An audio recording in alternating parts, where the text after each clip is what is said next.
Good morning, everyone. It is now 11 o'clock, so I see there are still a couple of people coming in, but we'll slowly get started so that we can stick to the time. So my name, for those of you who don't know me, is Alexandra Sharma. I'm the EULAR Advocacy Manager, and I want to extend a very warm welcome to all of you to the first of our two webinars about how to make best use of the materials of the EULAR Manifesto and the associated toolkit. I'm joined by my colleague Alex, who will be doing the bulk of this webinar. In this first one, we will be talking about the technical side of the SharePoint platform with all of the resources that you can use for your manifesto campaigning. So we will want to make sure that you know where everything is, how you can access it, and that you can ask any questions you might have. So we will start with a walkthrough of the platform. You can always ask your questions in the chat. If you see something throughout, I will keep monitoring it to make sure that we've got everything covered. And otherwise, if you see something towards the end and you would like to speak, you can raise your hand once we have finished with the presentation, and then I will be able to manually turn on your microphone. So without further ado, I will then hand over to Alex so that he can get a start on showing us the platform. Greetings, everybody. I hope you can hear me. I will just share my screen right now. Okay. I hope you can see it. And we will start by what the first step, basically how to verify your identity in order to get access to the platform.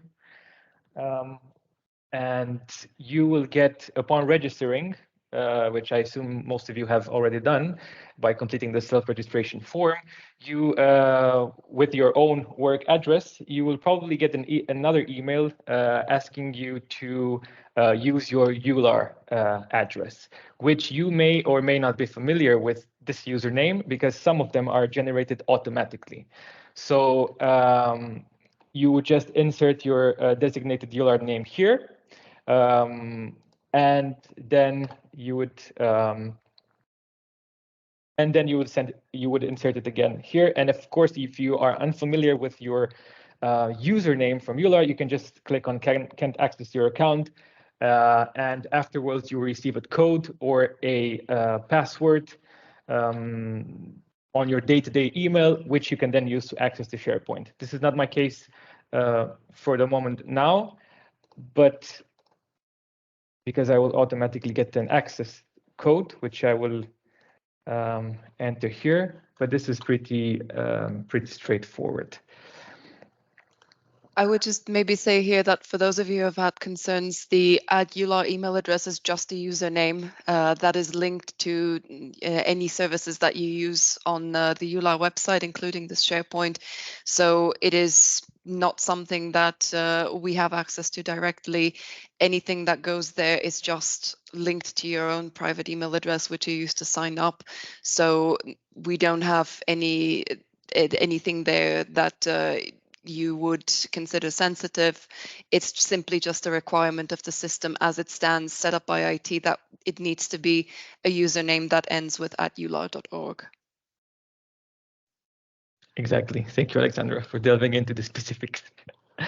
But upon accessing the SharePoint, you should see basically these tabs.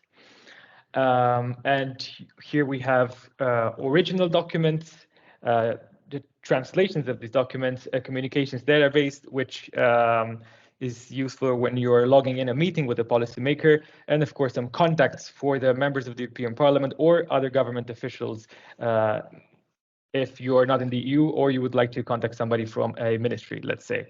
And I will now go through all of these tabs to show you what they contain. On the originals folder, you would have a EU and non-EU folder. Basically, these are very similar. The only differences reside in tweaks to the EULAR Manifesto, and of course, a template for contacting European Parliament members, which is not applicable to non-EU members. But 95% of the the documents, the content of the documents is basically the same. So in the EU folder, you would find the EULAR Manifesto, the explanatory document, which contains more details about this, a toolkit, which I will mention at the end, so you don't have to worry about this now, a template letter for members of the European Parliament, and of course, templates for contacting national ministers. Let's say I will just click on the template letter. We will not go into details about this now, but just so you have an idea, it's basically a small guidance in the beginning, and then you will see the content of the email that you are to send out. Very simple to read, and then you just have to add your details here. It's pretty straightforward. Okay, and we recommend with these documents, being them the translated versions or the original versions, that you download them into your computers and work with them there, because you cannot work with them on the platform. They cannot be edited here. And I will just also mention briefly the non-EU folder, which is very similar to the one previously mentioned. But here you have a template email for contacting national ministries or other government officials. It's very similar to what we did with what I mentioned before. Just to highlight two things that what Alex mentioned. So if there are questions about why the files can't be edited on the platform, it's that we don't want someone just editing it there and then other people get information where they don't see what they are supposed to insert, or accidentally download something that has been already drafted for another country. So the master versions are always locked, but you can download them. And should you spot anything that needs to be changed, like a grammatical mistake, it can happen, even though we've tried our best. You can always flag that to us, or if there's punctuation wrong, we can edit it from our side. You simply can't edit it from yours. And I would just want to make sure that you always send the correct email to the stakeholder that you're going for. So there are slight differences in the emails that are advised for the EU stakeholders and the non-EU stakeholders. Different points are highlighted, different ideas are emphasized. Of course, when we're talking to non-EU stakeholders like national governments, it's not always dealing with the exact same points. Say, for instance, if we're talking to a national government of a non-EU member, there are, for instance, references more to a broader Europe rather than the European Union more explicitly. So just please be careful which template you use for what, and always read it a couple of times just to make sure you've got the correct one. And as Alex mentioned, you've got the manifesto there, which is the short version, 2 pages. Ideally, we would recommend using that. The explanatory document is 20+ pages. So we would recommend only using that for your own reference, or if you've got a policymaker who you're meeting with and they're very, very interested in a particular topic, you can use that as your information source. But we would not be recommending it as a first contact tool, simply because it's very long. Thank you, Alexandra. And the originals that you just saw have been automatically translated and grouped by language with automatic machine translations with DeepL Pro. Unfortunately, not all languages needed were available, so we would recommend that you create your own translation if we were not able to provide one for you, unfortunately. And what we would like to also mention is that all translations need to be reviewed due to them being translated automatically. If you can, the final version of the translation, you could then send back to us so we can upload it here on the SharePoint.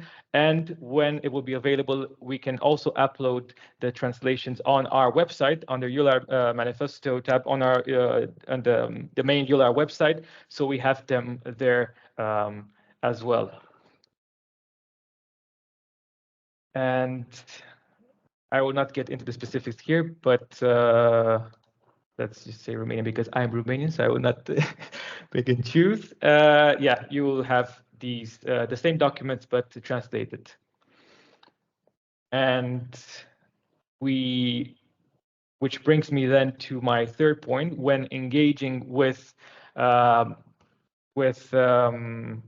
European Parliament members, should be a member of the EU, then we recommend sending the English version of the manifesto, the original version, alongside, if you have it, of course, the translated version.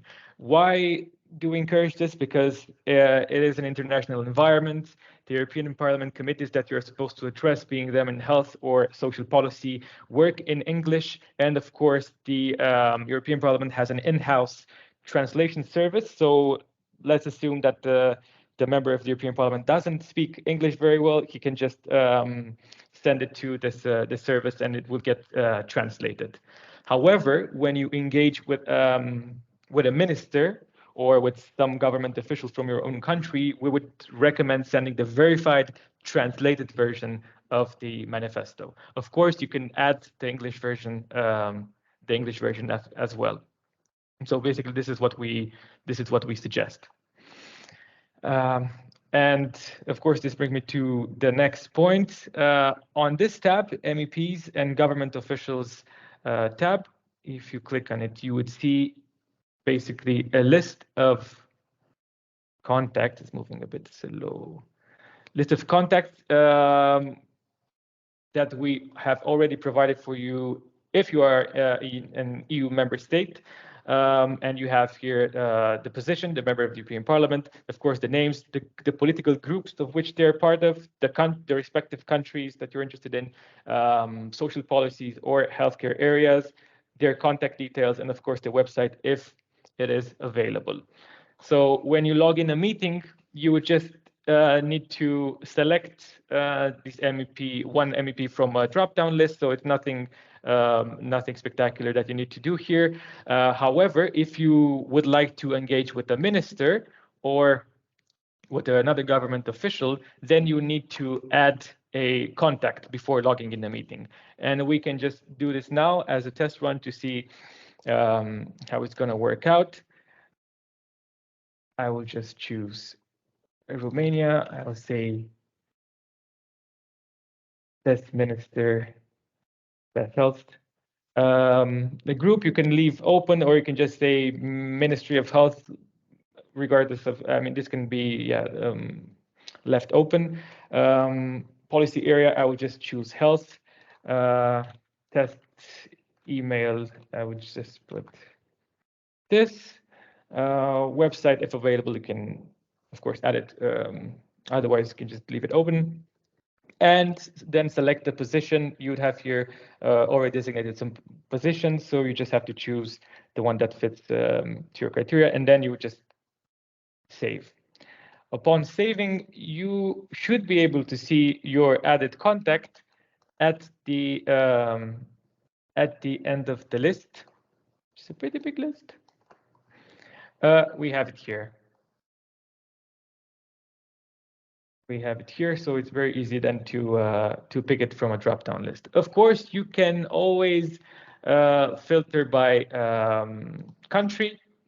So in this sense, I'm interested in Romania now, and I would just see, I will see them here. Of course, these are not all the members of the European Parliament that you can engage with if you are an EU member state, because we are already in contact with some of them, but usually these are the ones that are in the committees for health or social policies, employment, and whatnot.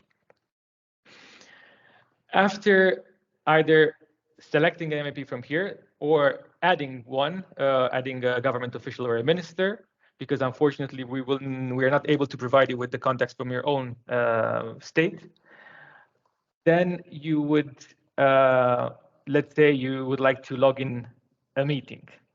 And then you would click on the last tab, Communications Database, which is also pretty straightforward. You will have these sections here: a summary of the meeting, a participating EULAR member, what politician did you contact, the date of contact, communication method, and so on. And we will just add a new meeting now, so you see exactly how it's done. You first have a drop down here for the initial method of contact. For this time round, I would just choose the first one. But you can always update. So let's say if you log in this meeting, you can always update the same one. You're not supposed to add an extra one for the same person. If you're meeting 2 or 3 times, it doesn't make any sense. So it's also easier for you. It's more convenient to just edit in the one that you added. The summary of the meeting, basically, it's one sentence that you can give here in case you have a main takeaway of the meeting. Then you just put the participating members. If you are already in a partnership, that's exquisite. You can add every participating member here. Otherwise, you just add yourself.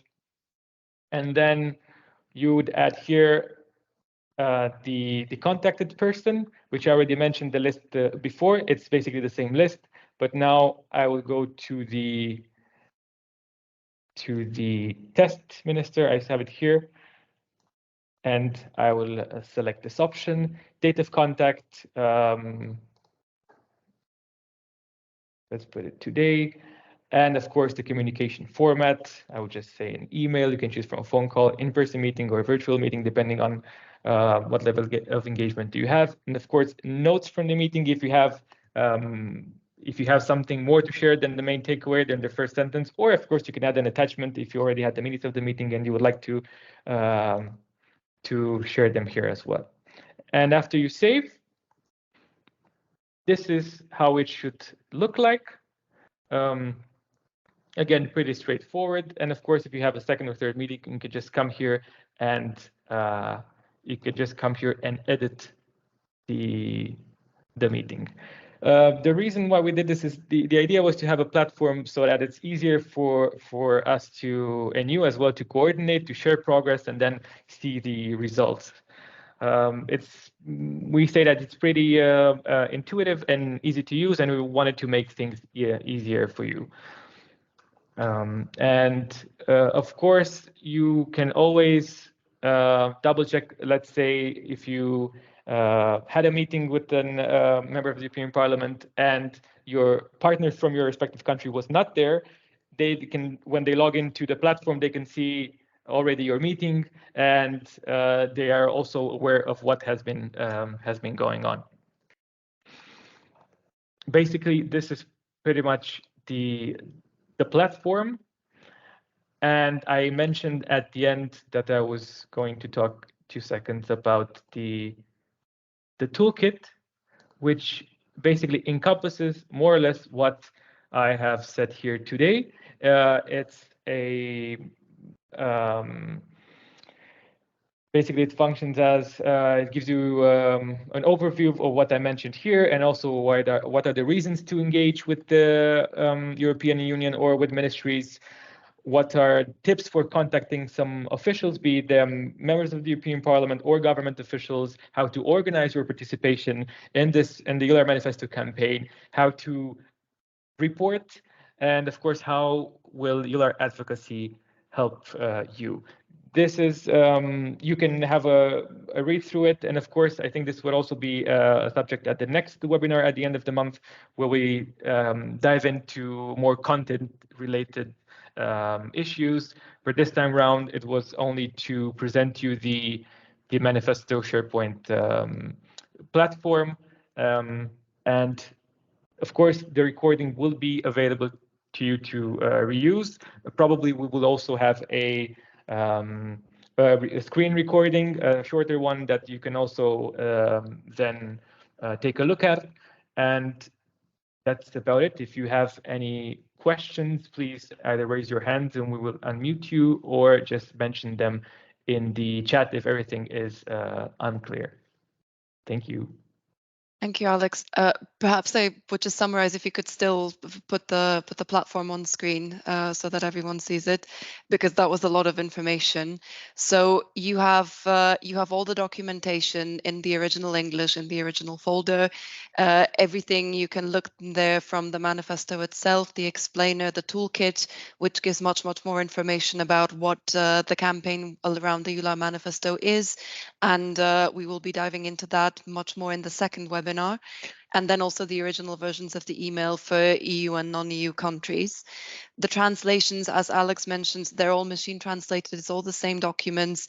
You can use them in whatever way you like. Please do let us know if you spot any inaccuracies. But the main purpose of this platform is not just to give you these tools, it's also so you can log the meetings and your attempts to communicate the EULAR manifesto to either your national government stakeholders or the MEPs that we have flagged there as of interest to EULAR advocacy in the MEPs and other government officials list. You can always add things there. I see a question. So MEP is member of European Parliament. So those are the politicians that represent you at the European Parliament level in the European Union. And we put in a list there of essentially the ones that we consider relevant from each country. Most of them have an interest in health. A lot of them have an interest in RMDs specifically, or topics around RMDs. So that's why they were picked, why we think it would be very relevant for the national societies to contact them rather than just EULAR advocacy contacting them. And then once you've managed to enter or pick someone from the MEP database there, as Alex has shown us, what we really are hoping to get from this from your side is to know when you've contacted someone, what happened, so that you can liaise with your fellow societies on this and have a clear track record of everything, because it's very difficult to keep up with emails. And also so that we can help you in case you run into a problem, in case you need any kind of support. So all the resources are available here. They're done in a transparent manner so that you can access them easily. And we are very much open to feedback in case we've missed something, or in case there is something that you really think we should be having there but haven't put there yet. So at this point, I'm happy to take any questions from those here. As Alex said, this will be available as a recording.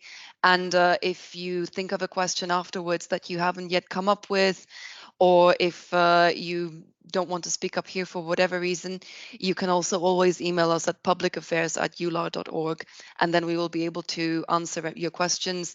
This email address is also our dedicated help desk for the EULAR manifesto.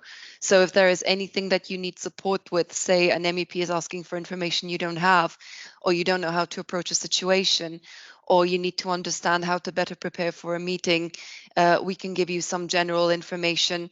Of course, on a national level, it's much more difficult for us because we don't know the specific situation in your own country. But if you're looking for general support, we would be very happy to help.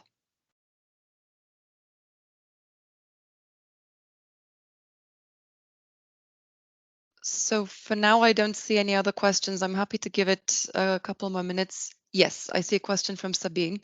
I will unmute you. Your microphone has been allowed, so you should be able to turn it on now. And I will put the contact email address in the chat as requested.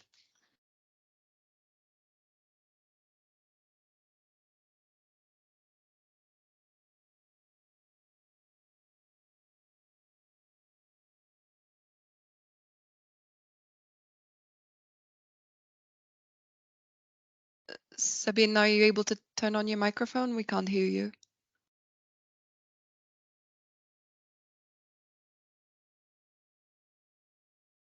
If not, you can also write into the chat. I see a couple of questions and come in the meantime. So Monica has asked if how she can access the communications database and list with the contact details, that she doesn't see that. So we can take that as a point for us to discuss with our IT team, because that needs to be done on our end. Monica, perhaps would you be able to put in your email address or send us an email as well, just so that we have it? And there's a second question.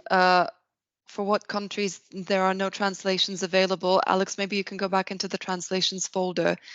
I think I might be wrong. This might be because of something else, but I think it's GDPR or DeepL's API, which limited the amount of translations we were able to do. One thing that I'm not seeing is, I think Croatian was allowed, but I'm not seeing the folder there for whatever reason.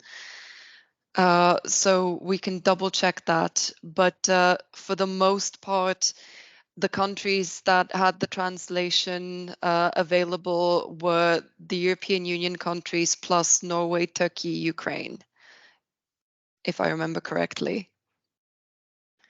Yes, those are most of the ones that I'm seeing.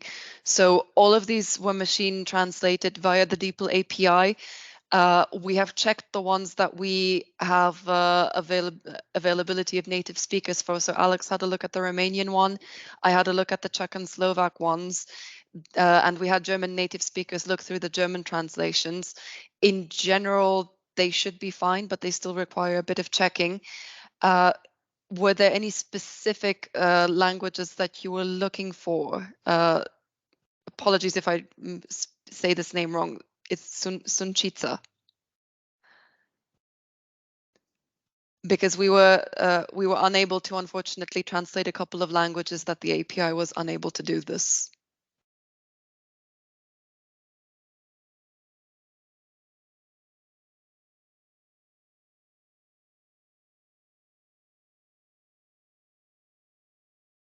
Maltese translation. I think that one is unfortunately not available.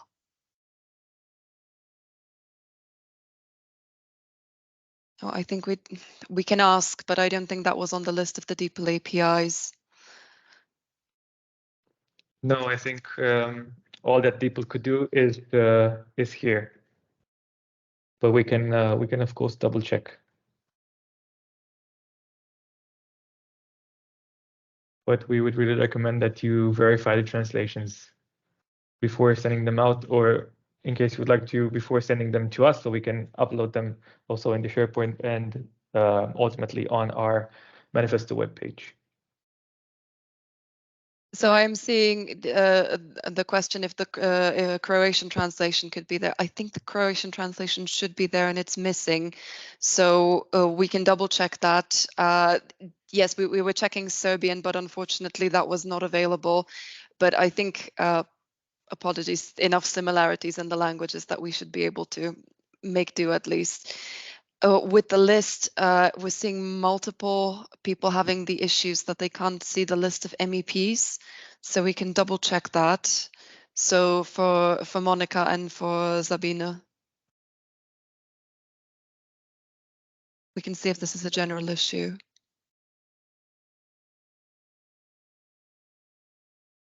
If there are other people in the chat that cannot see the MEP list, please also message us or write in the chat or email us separately.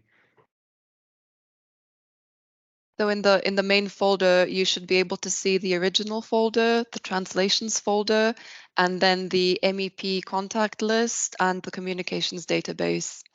If you don't see any of these, then please just let us know and we will double check your account. Sometimes it might be a problem of the browser as well. This time around, I'm using Explorer, so it works. I also tried it with Chrome. It also worked.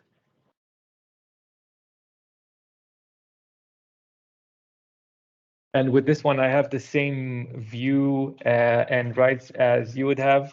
So I'm with a guest account, not with the EULAR account where I can actually edit or modify any of the documents. So this is exactly what you should be able to see when you reach SharePoint. One thing that I would say with the translations, so Alex, if you go into any of the translations folders, we have translated all of the documents. So the machine translation is for the short manifesto, the explainer document, the toolkit, and the emails. If you do not have your language translated, you need to do the translation on your end, you do not need to translate all of what you're seeing here. What you only need to have translated really is the main document of the manifesto, which is 2 pages, and then whichever of the emails that you're going to be sending to your key stakeholders. You don't have to worry about the explainer document or the toolkit. The explainer document was translated mostly just as the next step so that you have a database of information. And the toolkit was translated. We made that decision just to help you in case you have team members who are not very strong in English for whatever reason, or prefer to read things in their own native language. But you do not have to worry about translating that if the translation is not there, because that is not for external use. That is just for you. So really the translation, if you need to do it yourself, is only about 3 pages, maybe 4 at the most. And I think we would, if we were to upload them on our website, it would be the manifesto, the short version of the manifesto, the 2-pager. I guess so. It's. Okay. We see Kathy from Spain saying that she will check in the afternoon. So I think the best way to proceed, if you've not opened the platform yet, is to log in. If you have any issues, just let us know. The best way really, if you don't have the access to your EULAR account, is just to reset the password. Like Alex said at the beginning, it is just a username. It's all automatically linked to the email address with which you signed up. So you will get all the information there. If you have any issues with it still, please just let us know and we will sort it out from our end. You should be able to see all 4 of these items that you're currently seeing. If there are issues with any of them, just let us know. The email address is available in the chat, or you can just let us know whenever it is convenient for you. And if there are no other questions, I would just like to conclude with giving a huge thank you to all of you. We really appreciate all of your efforts in doing this, because we understand that this might be a big project for some of the smaller associations to take, or that you've previously done things like this and they've had different outcomes.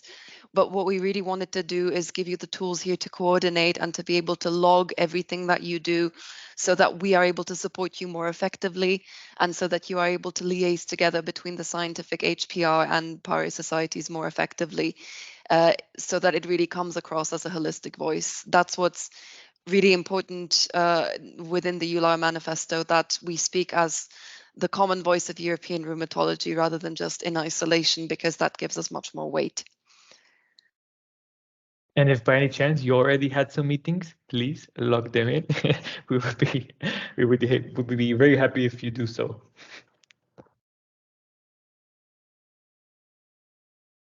Okay, if there are no questions, then I have noted that Monica and Sabine have not seen the 2 specific lists there, so we will check their accounts. If anyone else has the same problem, you can feel free to let us know whenever possible.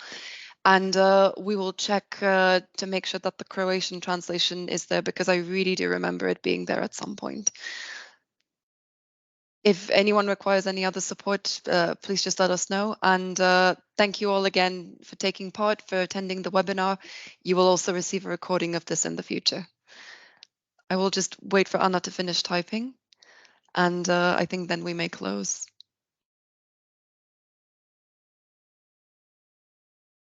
Thank you, Mary. Thank you, Loretto. Thank you, Sanchica.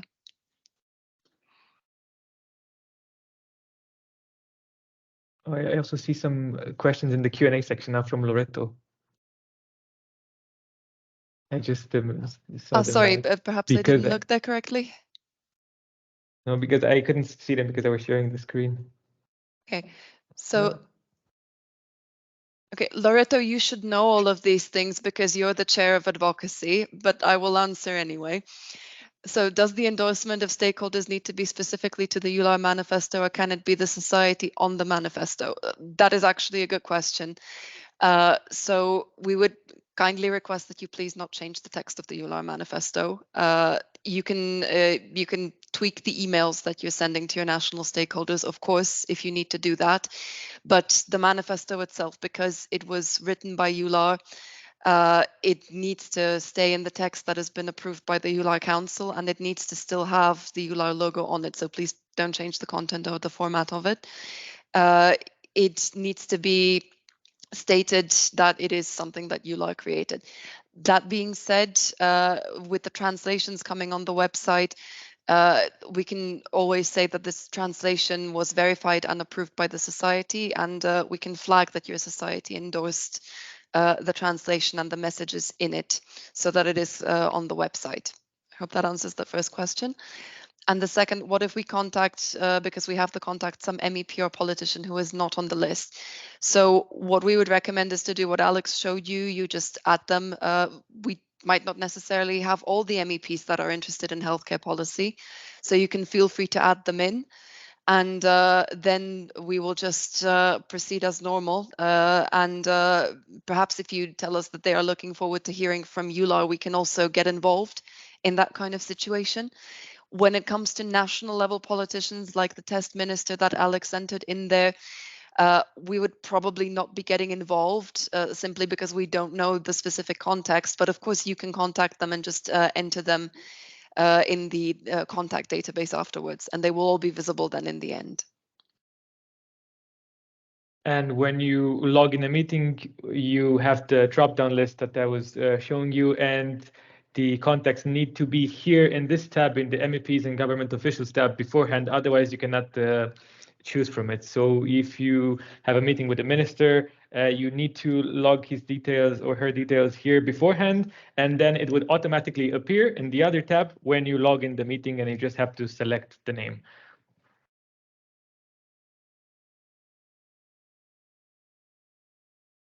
All right. I think those are at this point all the questions. And thank you, Loretta, for bringing these things up. I think that is important. We will repeat the answer to the first one about how the societies can use it in the second webinar. At this point, since I'm not seeing any more raised hands or any more questions, I would close. Again, thank you very much for attending. And if there are any questions, please do email us at the publicaffairs@eular.org inbox. Thank you so much. You will receive the recording of this webinar.